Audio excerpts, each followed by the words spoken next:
Before we get started, let me go ahead and thank every single one of you for liking, sharing, subscribing to my channel. I would have never thought people all around the world would watch me tinker with my Z's. So I say thank you. I sincerely thank every single one of you from the bottom of my heart. I appreciate every single one of you. And let's try to turn this into a competition. Let's see what region of the world watches me the most. My home, the United States, United Kingdom is catching up to us pretty quick. Germany is putting up a pretty good fight. And Spain is there too. Who would have knew? That's pretty cool. All right, back to the video. Hey everyone, welcome back to my channel. So today we are going to be working on my Project Z. And today's task is, as you may notice, replacing this steering wheel. I just got a brand new steering wheel, well, brand new, a better conditioned steering wheel off eBay for $60. As you may see, it doesn't come with the controls that the OEM steering wheel comes with, so I'm going to be swapping that over and showing you how to do that. So the first step on removing the steering wheel is cutting all power to the airbag system. So what I'm going to do is go inside the trunk and disconnect the battery. I'm going to put that aside, and I'm actually going to disconnect the positive as well, just as a safety. Then move that aside, and we grab the protective battery tray, slide it underneath, and now we wait about 15 to 20 minutes before working on the airbag. So this is what we're doing to the steering wheel, or this is how we're going to take it off. Let me just take off this tag. So here is your BMW Z4 steering wheel. On the back of your steering wheel, there will be these two access holes, one on the left side, one on the right side. And what you do is you take a long flathead screwdriver and you push it into that hole, which doesn't look like this one is skinny enough. Yeah, let me go get another flathead. So I couldn't find another flathead or a skinny enough flathead, so I have this Allen key. So like I was saying, what you do is you stick, in this case, an Allen key, right down this hole. Now I'm not sure if you can see. Let me try to get the zoom in. You see that little metal bar right there? That is a retaining spring. So what you're gonna want to do is take that little whatever you have and just push that retaining spring out. Let me show you what that does. So if you look right here, let me zoom in a little bit. When you push in that spring, it releases clips. See that moving? It releases the clips on the airbag, which releases the airbag. So let's start now by removing the airbag. Like I said, you want to stick your little tool down into the hole, and you pretty much stick it in until you feel the spring. And the way I know I have the spring is I stick it all the way in and I push it just a little bit, and if I feel a little bit of like pushback, or it's a spring, so it will push back. Once you feel that little bit of resistance, that's how you know you're on the spring. There we go. There's that spring. Here is that first side of the airbag unlatched. Now to do the other side, I'm going to do exactly the same thing. All right, now that you have the airbag unhooked, you just want to pull it straight out. And what I do is I rotate it upside down, so it gives me a little bit more slack in the wires. And there are going to be, you're going to be able to see that on camera. Yep. There are going to be these little clips right here, and I just use a little what do you call it, a pick tool, and then I just unlatch the clips. The clips are, there's two clips on each side of the connector, so I'm just going to unclip the other side. You can see this lift up, and then you can just pull this guy right up. So let's do that again on the black side. So pry up and out, or it's out and up. So out and up, and then it will lift this little guy up right here. And you just push that up, and then this whole thing should just pop right out.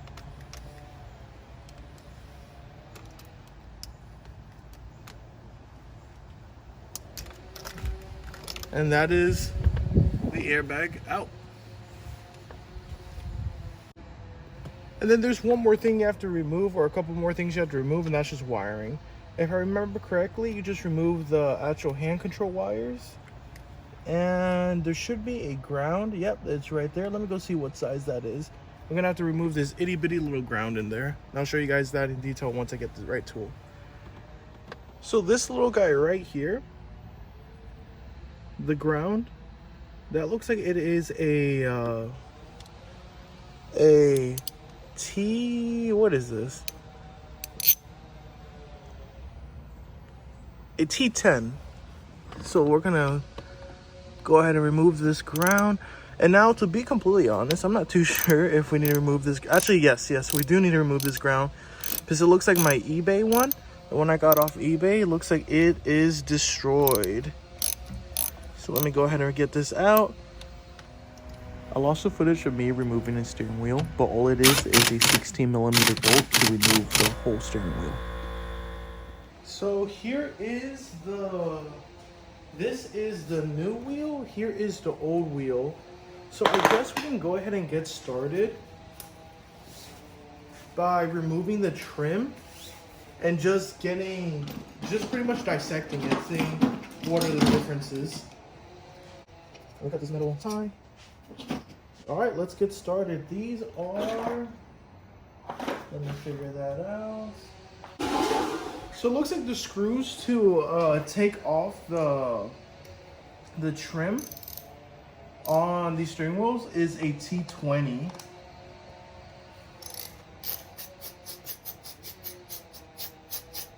I'm gonna put the screws in my pockets. Oh, it looks like it just snapped right off. It looks like there's these little plastic pegs that hold the actual trim onto the steering wheel. And it looks like it just sheared off. So I'm gonna grab a pair of needle nose pliers. I'm gonna hold that little plastic trim and I'm just gonna take the screw out. All right, so now the leather piece falls right out. Can I just take this out? I can. So it looks like it's just this piece that sheared off. Let me take all this trim off. There goes this piece.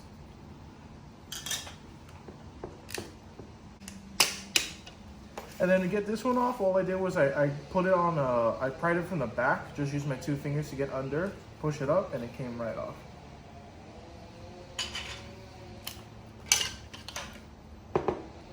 And looks like that is off.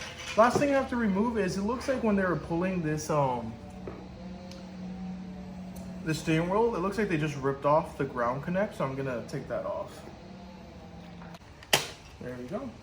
And this is my first time doing this, and it looks like I'm not breaking anything off this, so definitely be mindful of that, of your trim. Make sure you don't break anything off. Now, how would I remove this wiring harness? Alright, let's see if this just lifts off. Oops. Don't want to lose that. Oh yeah, the whole clock spring back. Oh yeah, everything just lifts right off. Cool. Let me put this aside. I'll bring this guy out and do the exact same thing. Free. Nothing is being pinched. Alright, now I guess we can start bringing this back. How did this stand? Oh, there is. So it looks like there are different relief cuts on the steering wheel. Yeah, there definitely is. So it looks like I'm gonna have to cut out some of this rubber to get this to work. I'll be right back. So it turns out if you have a steering wheel like this with no buttons on the steering wheel, it is a little harder. Or if you do have buttons on your steering wheel and you buy a steering wheel that doesn't have the buttons, it's a little harder to put the buttons back on. Just because on the ones that do have buttons, they have these little channel ways where pretty much the wires can get tucked into neatly and everything. And on the ones that don't come from the factory with buttons, they don't have those channel ways, those channels, but it is very simple to just grab a razor blade and just carve out the rubber and make those channels for the wires to run through. All the controllers from the old wheel onto the new wheel. And for those who are curious, technically, yes, you could buy a steering wheel without these buttons included. I think these are quite a bit cheaper than the ones that come with the buttons. All you have to do is shave out, there's a little bit of rubber behind these. It's pretty much channeling for the wires. You just have to shave out all that rubber. It's going to take about that much shaving, and it will fit your buttons. Now, mine, I didn't do too good of a job. There is a little bit of a gap right there. This side is a little bit better, but there still is a little bit of gap. But when you're driving, you're not going to be able to see that. And then, of course, the only reason why I did this is because I needed new leather. Look at this beautiful new steering wheel versus this guy. All right, so let's go ahead and put this guy back into the car. So let's go ahead and start reattaching this onto the car.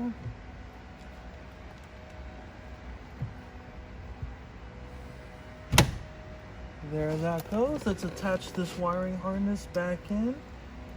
There's organized. So this one right here is the airbag one. Let's get that one seated back into place. This is actual controls for the radio. Get that back into place. Let's grab our bolt.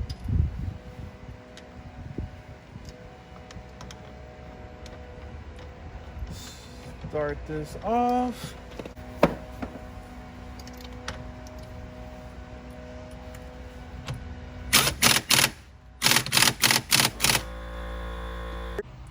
So once you get that all torqued down, you want to get your wires reconnected the same way you took them out.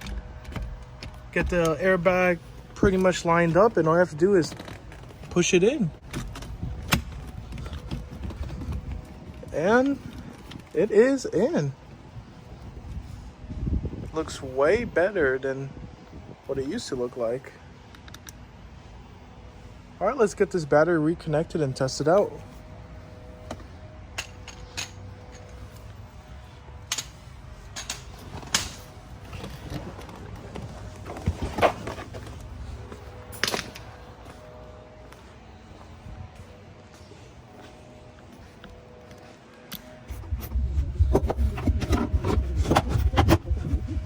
All right, let's test these buttons. So volume down works, volume up works, and that's all really I care about, the volume. Let's fire this guy up. Clutch in. And the airbag's been light, the light's been on since the accident, but we're looking good. All right, that should be it. Thanks for watching.